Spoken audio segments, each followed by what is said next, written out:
All right, welcome. And here we have another video. And today I want to talk to you about basically why writing a book is one of the best practices for learning how to master your life, right? So there is a methodology, or what do I say?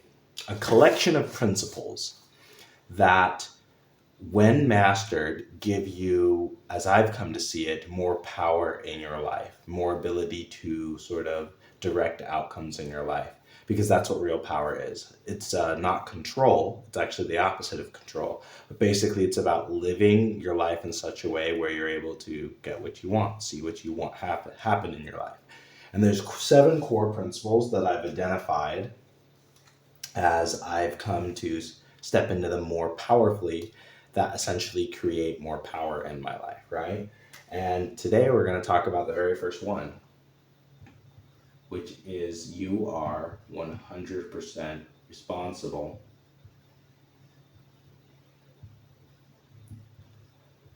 for your reality. Now, this is a pretty intense topic. And so, one of the best habits I think anyone can do if you want to understand life mechanics is take on the challenge of writing a book. Doesn't matter if it's fiction, nonfiction, whatever. Sit down and write a book. If you want more help on that, join my school group down below. So we talk about how you can take the process of writing a book, not only to learn more about yourself, but also build a business and sustainable income for yourself if that's something you're interested in. Check that out down below. Or if you want to work with me one-on-one, apply, see if you can make it happen. But let's talk about life mechanics and what it means to be 100% responsible. Because basically we have this. So we have out here, we have the outer world and the inner world right here. And naturally they kind of live in like we're taught that your inner world and your outer world are not connected, right? That your inner dialogue, things you think, things you feel, are separated from the things you touch, feel, taste, all this stuff, and that these things don't naturally interact. Now, obviously, if you know sort of the more refined, planar model of reality, you understand that most of reality, about 80% of it, is based in sort of unidentified consciousness, right? And consciousness is essentially just spirit, right? Whatever your being is.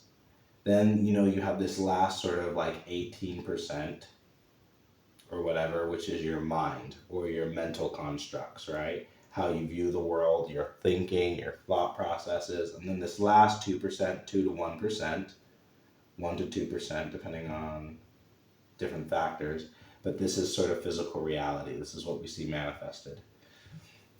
Now, this is kind of substantiated with quantum potential. So if you know a lot about like how electrons and atoms are given substantiation in reality by collapsing through observation, right? This is called the observer effect. And essentially that when you observe something, that's what makes it real. But when it goes unobserved, it's like Schrodinger's cat. It exists in a wave of potential, meaning it can be any possible infinite number of things. This is in the book Reality Transurfing, Vadim calls this the alternative field, right? We'll just call this the field of potential, right? Potential. So inside you have, your inner world, which has this infinite potential, right? And then the outer world, remember, is this last physical percent, this last 2% or whatever. And power is when we start seeing coherence or integration between your inner world and your outer world. And that is when you have power. And you're like, oh, I thought something in my head, and now I'm seeing it come to reality. So if you want to, get a girlfriend, get a boyfriend, get a good job, make more money, um, anything you want to see in reality, you have to first learn how to bring coherence and power into your own experience, in your own life. I do not believe there's a better way to learn how to do this than learn how to write a book, right? Because when you learn how to write, you essentially learn how to become God of a universe. You learn the rules of what create a substantial narrative and even how to look beyond narrative. And that by interfacing with the writing and reading of a book and a story, you really learn a lot about how the mechanics of life learn and play out. And that's what this channel is all about. I'm all about using the medium of writing and storytelling to help people understand the deeper mechanics of life and how to interface with them through universal law, right? So sometimes we get very specific and target the law. Other times we just talk about the general principles. The principles, when I try to keep them really simple and concise, I call them the life mechanics principles. I've kind of coined the term life mechanics. I have a red pen somewhere. Oh, here it is. And so life mechanics here is essentially what we're learning to do, right? Because writing and building a business, building a value aligned business, this is all good, right? Because I work with entrepreneurs, I work with authors, I work with vice presidents, CEO, CTOs, different founders on different things. One of the biggest lines, the most consistent thought process I see again and again is that to bring life into coherence, the number one principle you have to start with is that you are 100% responsible for your reality. Now, responsible does not mean in control of, right? Because I think a lot of times one of the other principles of life mechanics is power is inversely proportional to the amount of control you have, right? So when you feel like you have to control a lot of things, when you feel like you have to make a lot of money, when you feel like you have to do things to have security and you just have to have this control, that's coming from a place where there's a lack of power. That means there is not very much integration of the inner world and the outer world, right? And so we see that when you actually have more power, you naturally, it's like gravity, right? In this, like the closer you get to the sun, the more the gravity pulls you in and it naturally creates orbit. When you have power, you radiate power, it's part of your being. It's about who you are, right? It's about being.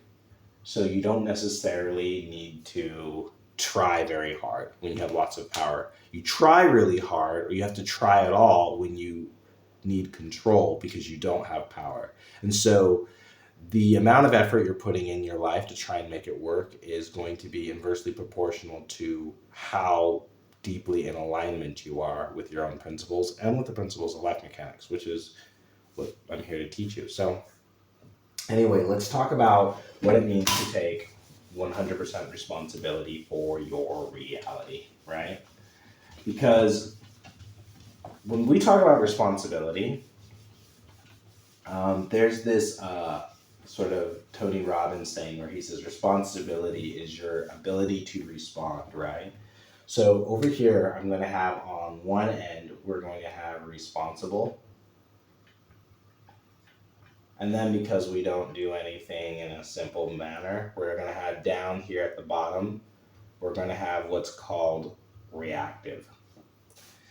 And so when you're in a reactive state, which is where 85 to 90% of people are, you got to understand most of the world is basically in this spectrum. The minute you start moving towards responsibility here, this is like 10% of the population maybe, and maybe like only 1% of the population ever gets here, where they are 100% responsible for their reality. So this is a emotional, mental, and physical practice, right? This is not just a matter of saying I'm responsible. It's literally believing, living, and acting in such a way where you are responsible for what happens and even formulating your mindset around that. Very few people are able to do that to the extremes that are required to gain absolute power.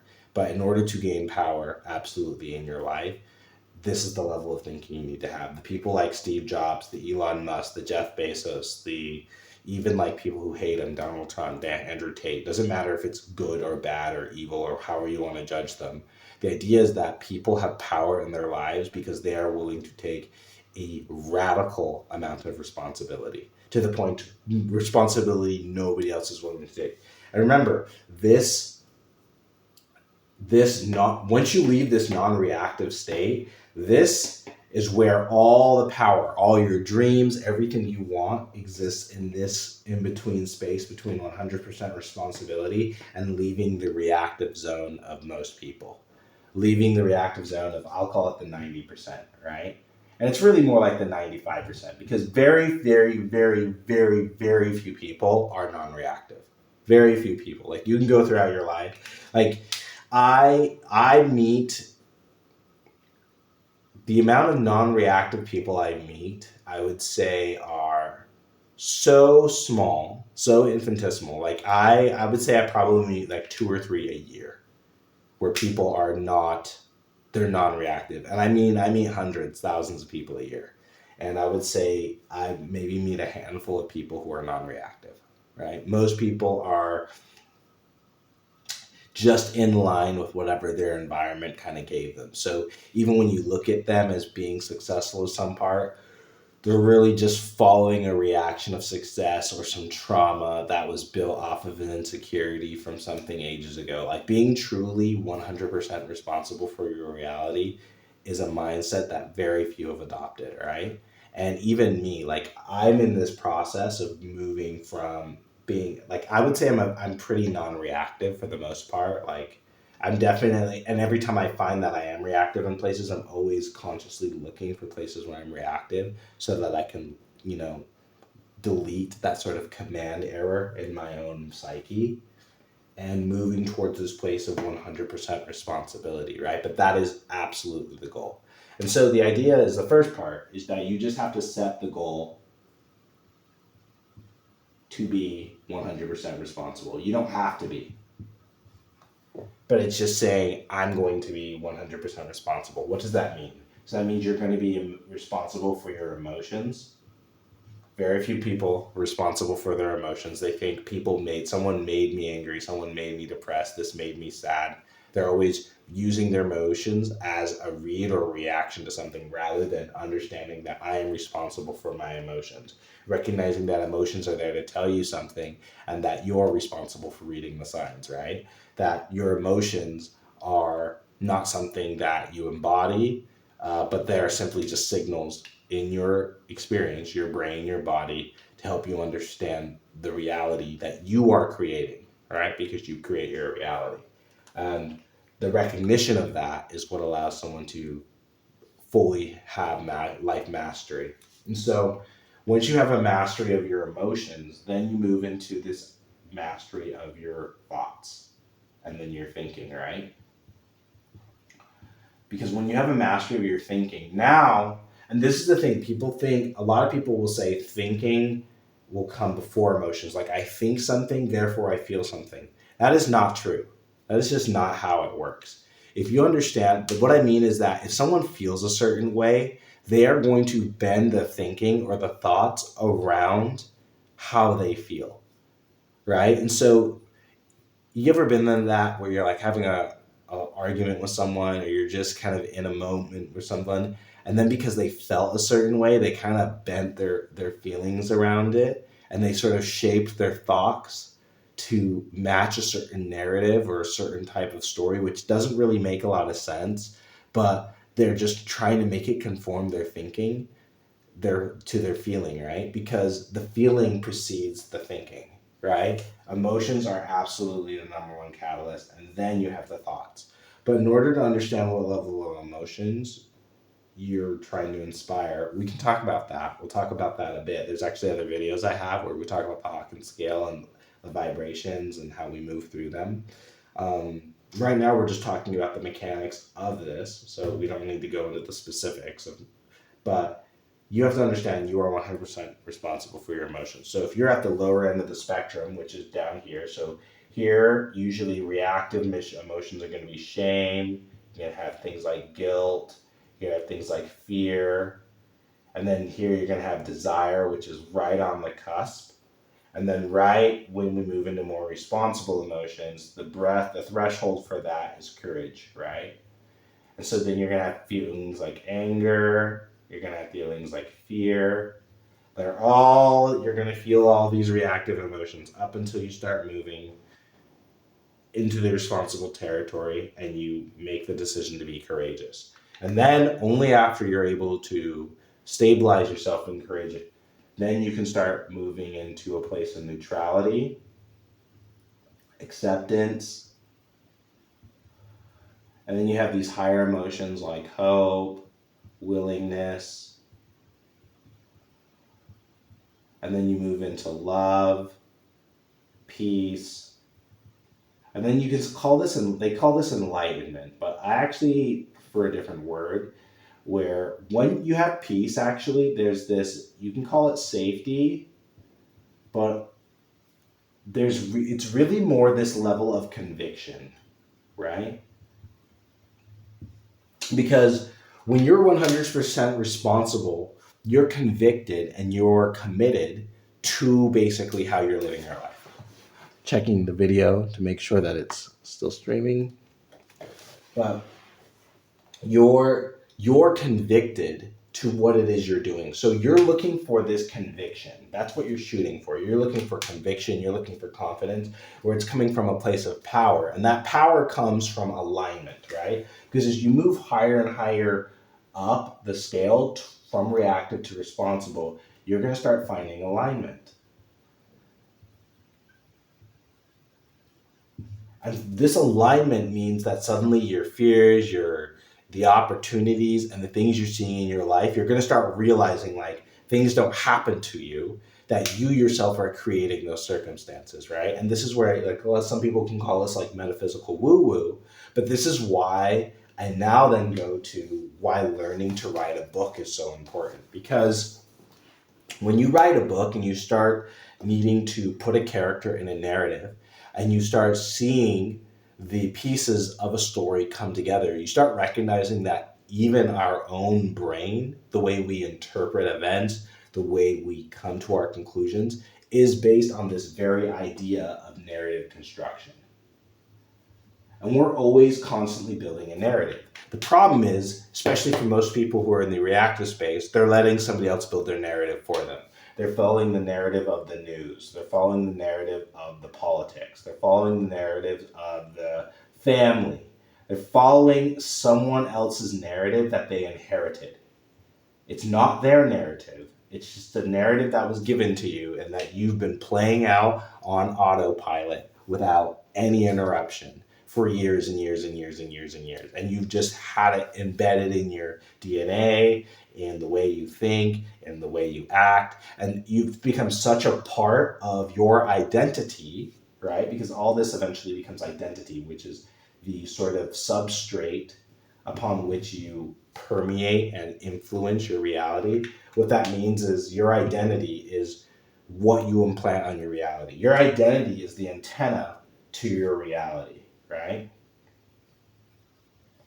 So when you're responsible for your identity, you then create your reality as a result of that, right? But your responsibility then is to thou build and create an identity in alignment with your true desires, with what you really want, right? If it's making more money, if it's having a beautiful life, beautiful relationships, if it's about having engaging circumstances, it's about living and building a life with a construct of emotions, with thinking that supports the identity that builds that reality. And this must come first. Because just like you realize in a story, you can write out the scenes, you can put out all the things or whatever. But if you don't have the order, especially with the emotional resonance and the narrative put together, it's not going to make sense. So there's a lot of parts when you're writing a book that you have to take out. You don't write the narration of when he got in the car and all his thinking of when he got in the car and goes to the office before, he gets fired or whatever. Like that makes for a boring movie. And so, or a boring book. And so you learn to have this sort of like editing discipline about what you stay focused on during the day and where you're taking your responsibility. And then in these in between times, this is where we start learning things like presence, mindfulness, where we start learning how to actually direct our own thinking, because there's so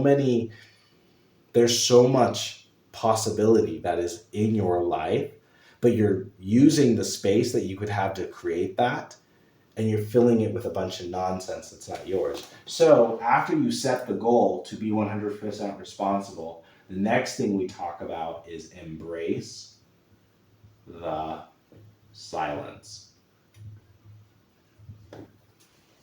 The silence, the part, basically, if your life was a book, what are the parts you would edit out? What are the parts you wouldn't want to put in the book because it'd be boring as hell?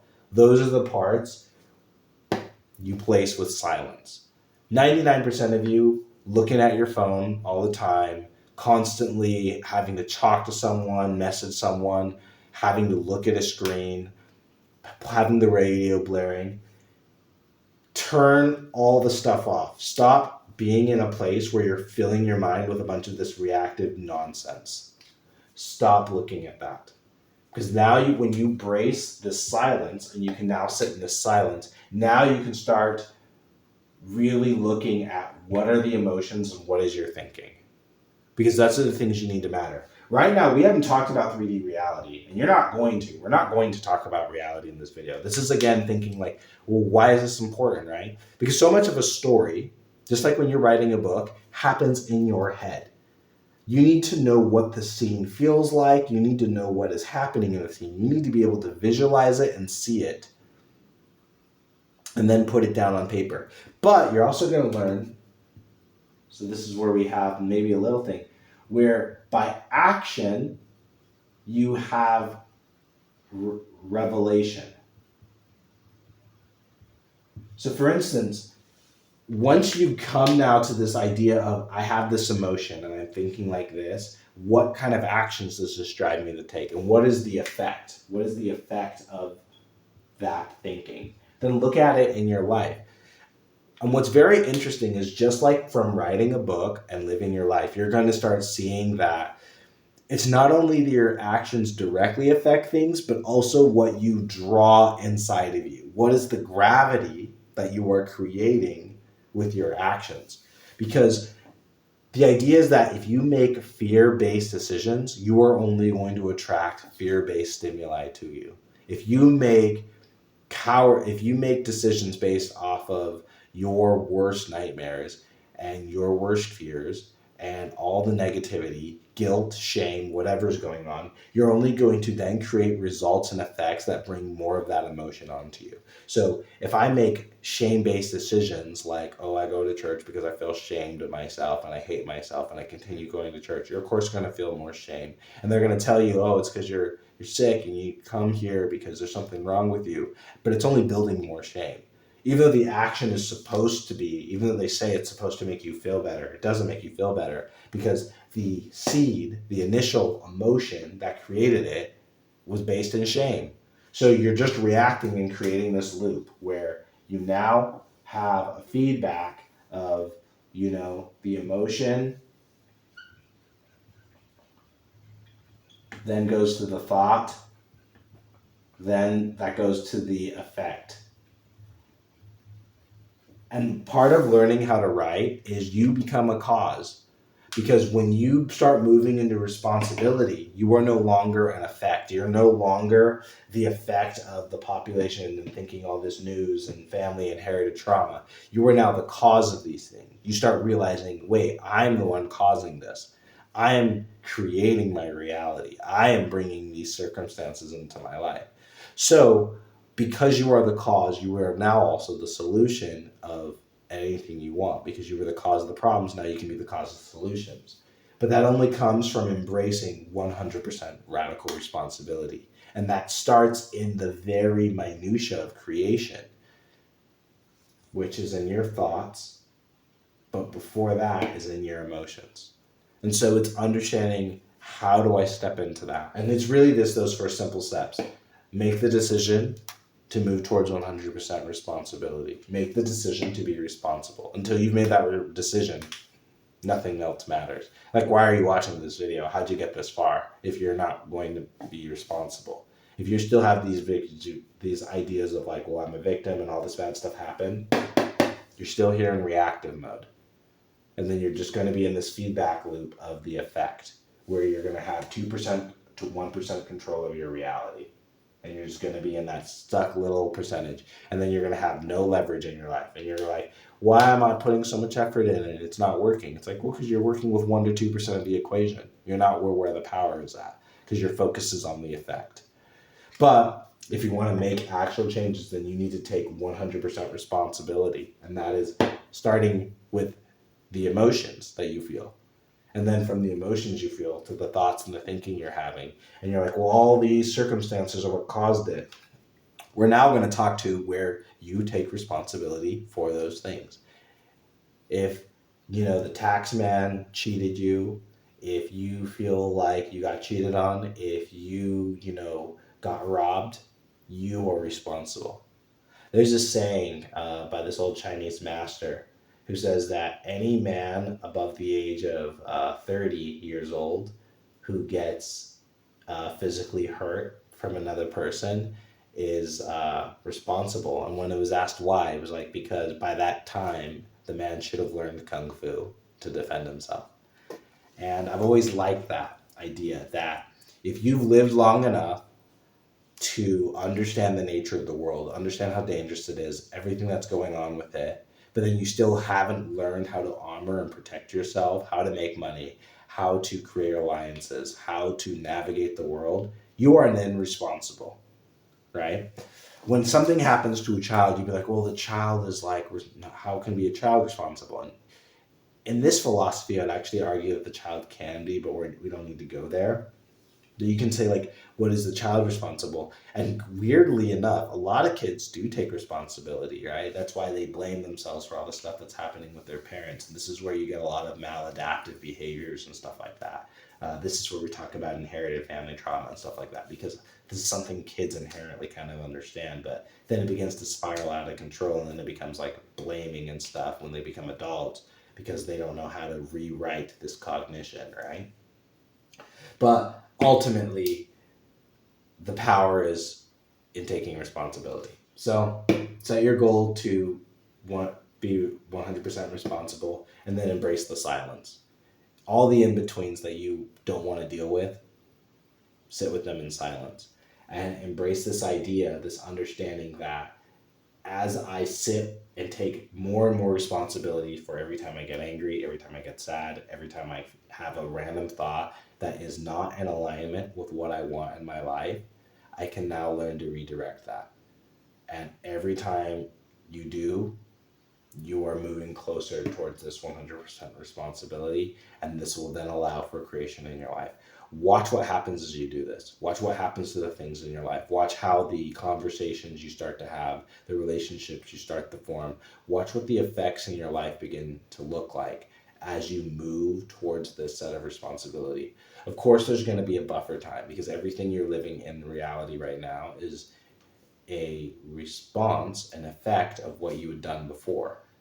However, if you give some time for it to catch up and you stay in this stance of 100% responsibility, you will begin to see more total coherence from your internal reality matching your outer reality, because it always does.